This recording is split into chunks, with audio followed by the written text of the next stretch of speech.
വേദിയിലും വേദിയിലും സദസ്സിലുമായി സന്നിഹിതരായിട്ടുള്ള ബഹുമാന്യരായ ജനപ്രതിനിധികളെ, വൈദിക ശ്രേഷ്ഠന്മാരെ,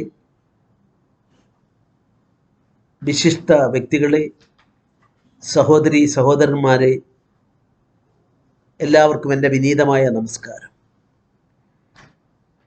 കണ്ണൂർ രൂപതയുടെ സാമൂഹ്യ സേവന വിഭാഗം കൈറോസ് ഇന്ന് നടത്തുന്ന ഈ പരിപാടിയിൽ പങ്കെടുക്കാൻ ഞാൻ അത്യധികം ആഗ്രഹിച്ചിരുന്നു. ഞാൻ എത്തിച്ചേരാമെന്ന് സംഘാടകർക്ക് ഉറപ്പ് നൽകിയിരുന്നതുമാണ്. എന്നാൽ നമ്മുടെ കേരളത്തിലേക്ക് പുതിയതായി വന്ന ചുമതലയേറ്റ ബഹുമാനായ കേരള ഗവർണർ അദ്ദേഹത്തിൻ്റെ മലബാറിലെ ആദ്യ പരിപാടി, കേരളത്തിലെ രണ്ടാമത്തെ പരിപാടി ഇന്നേ ദിവസം എന്നോട് ബന്ധപ്പെട്ട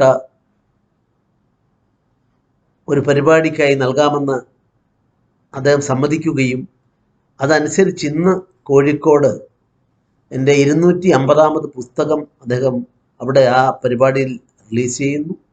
രാവിലെ മുതൽ ഞാനുമായി ബന്ധപ്പെട്ട ഞാൻ എഴുതിയ കഥകളെക്കുറിച്ച്, കവിതകളെക്കുറിച്ച്, പ്രകൃതിയോട് ബന്ധപ്പെട്ട ഗ്രന്ഥങ്ങളെക്കുറിച്ച്, ചരിത്ര പുസ്തകങ്ങളെക്കുറിച്ച് ഞാൻ എഴുതിയ ഈ പുസ്തകങ്ങളുടെ 5 വിഭാഗങ്ങളായി തിരിച്ച് സമഗ്രമായി അത് ചർച്ച ചെയ്യുന്നു. അതിൽ കേരളത്തിലെ പ്രധാനപ്പെട്ട സാഹിത്യ സാമൂഹ്യ മേഖലകളിലെ ആളുകൾ പങ്കെടുക്കുന്നു.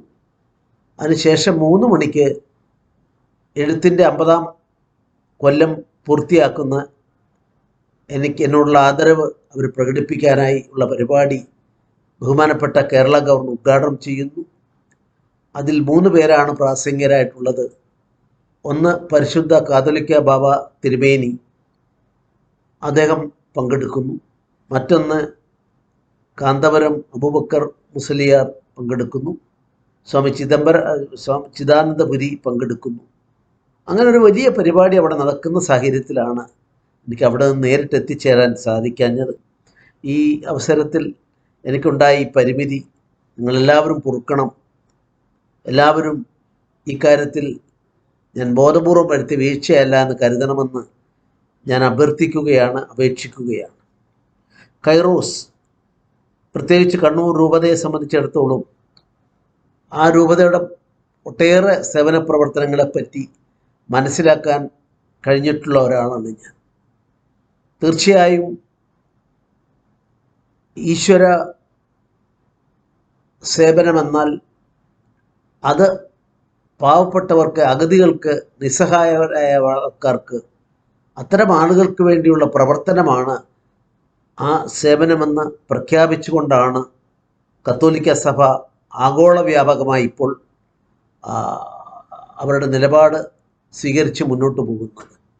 ഒരു കൊല്ലക്കാലം വത്തിക്കാൻ അടുത്ത കൊല്ലം ജനുവരി വരെ ഉള്ള കാലഘട്ടത്തിൽ പിൽഗ്രിമേജ്, ആ പിൽഗ്രിമേജിനെ പ്രോത്സാഹിപ്പിക്കുന്ന എല്ലാവരും അതിന് തയ്യാറാകണം എന്ന് പ്രഖ്യാപിക്കുകയും അതിൻ്റെ അടിസ്ഥാനത്തിൽ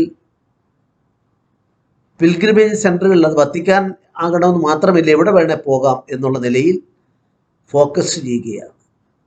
യഥാർത്ഥത്തിൽ ഒരു ആത്മപരിശോധനയ്ക്ക് വേണ്ടിയുള്ളതാണ്. യുദ്ധം ഇല്ലാതാക്കാൻ, ശാശ്വതമായ സമാധാനം നിലനിർത്താൻ, അതുപോലെ തന്നെ കാലാവസ്ഥാ വ്യതിയാനങ്ങളെ കൊണ്ടുണ്ടാകുന്ന ഭീഷണികൾ, ഇതിലൊക്കെ ബോധവാന്മാരായിക്കൊണ്ട് ലോകക്രമത്തിൽ ഒരു സേവനോന്മുഖമായ മുഖം കൂടുതലായി ഉണ്ടാകണമെന്നുള്ളതാണ് അതിൻ്റെ പ്രഖ്യാപിത ലക്ഷ്യം എന്ന് ഞാൻ മനസ്സിലാക്കുന്നു. പണ്ട് കാലത്തുള്ള കേരളത്തിലെ പ്രമുഖരായ ആളുകളെ എല്ലാം എടുത്ത് പരിശോധിച്ചോളൂ.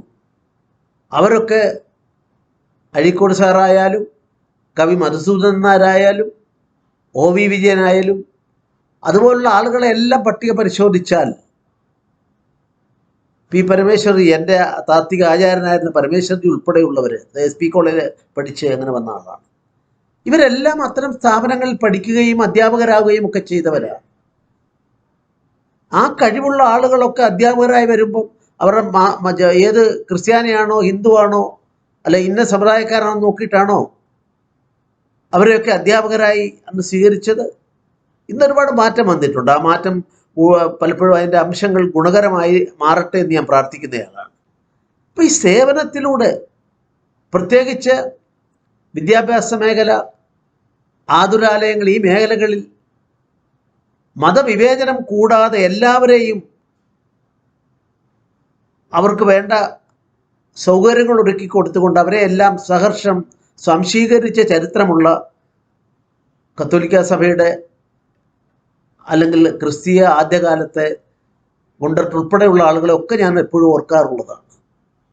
ഇന്ത്യയിലെ മിക്കവാറും എല്ലാ ഭാഷകൾക്കും വ്യാകരണ പുസ്തകം ഉണ്ടാക്കി കൊടുത്തതും അതുപോലെ തന്നെ ആദ്യത്തെ നിഘണ്ടുക്കൾ ഉണ്ടാക്കി കൊടുത്തതുമൊക്കെ ഇന്ത്യയിലേക്ക് വന്ന മിഷണറിമാരായിരുന്നു എന്നുള്ള വസ്തുതയെ നമുക്ക് നിരാകരിക്കാൻ സാധിക്കില്ല. അപ്പോൾ ഇതെല്ലാം ഞാൻ പറഞ്ഞു വരുന്നത് ഈ സേവനത്തിലേക്ക് പോവുകയാണ്. മാർപ്പാപ്പയുടെ ഏറ്റവും ശ്രദ്ധേയമായ ഗ്രന്ഥത്തിൻ്റെ പേര് തന്നെ the definition of God is charity എന്നുള്ള അർത്ഥത്തിലാണ്. അപ്പം ചാരിറ്റിയാണ് അത് പാവപ്പെട്ടവർക്ക് വേണ്ടി ചെയ്യുന്നതിൻ്റെ എണ്ണം നോക്കിയിട്ടാണ് ദൈവിക പ്രവർത്തനം എന്ന് പറഞ്ഞുകൊണ്ട് അതിനെ അഭിനന്ദിക്കാൻ നമ്മൾ മുന്നോട്ട് വരുന്നത്. ഈ ഒരു രീതി മാറിക്കൊണ്ടിരിക്കുമ്പോൾ ഇസ്ലാം എന്ന് പറഞ്ഞാൽ സമാധാനമാണെന്ന് പറഞ്ഞുകൊണ്ടുള്ള വ്യാഖ്യാനങ്ങൾക്ക് ഇപ്പോൾ പ്രാമുഖ്യം കൂടുതൽ ലഭിക്കുകയാണ്. അനുപദ്രകൃതമോ എന്ന വിശന്തക ലോകത്തിൻ്റെ ഏത് ഭാഗത്തുമുള്ള ആളുകൾ ലോകം ഒരു കുടുംബമാണ് എന്ന സങ്കല്പത്തിലാണ് സനാതനധർമ്മത്തിൻ്റെ അടിത്തറ കെട്ടിപ്പടുത്തിട്ടുള്ളത്. ഈ ഒരു കാലഘട്ടത്തിൽ തീർച്ചയായും കൈറോസ് ചെയ്യുന്ന സേവന പ്രവർത്തനങ്ങൾ, പ്രത്യേകിച്ച് മലയോര മേഖലകളിലും മറ്റുമൊക്കെ ഒരുപാട് കാര്യങ്ങൾ ചെയ്യുന്നത് നേരിട്ടറിയാവുന്ന ഒരാളാണ് ഞാൻ. എനിക്ക് വളരെ സന്തോഷമുണ്ട്. ഇതിൻ്റെ ഈ പരിപാടിയിൽ തീർച്ചയായും എൻ്റെ പങ്കാളിത്തം ഓൺലൈനിലൂടെ ഞാനിവിടെ പ്രകടിപ്പിക്കുന്നു. പിന്നീട് അവസരം വരുമ്പോൾ തീർച്ചയായും തിരുമേനി പിതാവ് എന്നെ നേരിട്ട് വിളിച്ച് ഇക്കാര്യത്തിൽ പങ്കാളിയാകാൻ അദ്ദേഹത്തിൻ്റെ ആഗ്രഹം എനിക്ക് എൻ്റെ മുമ്പിൽ പ്രകടമാക്കിയതാണ്. ഞാൻ എന്നെ വിളിച്ചവരോട് നന്ദി പറയുകയും ഈ സംരംഭത്തിന് എല്ലാവിധ ആശംസകൾ അർപ്പിക്കുകയും ചെയ്യുന്നു. എല്ലാവർക്കും എൻ്റെ വിനീതമായ നമസ്കാരം. ജയ് ഹിന്ദ്, ജയ് ഭാരത്.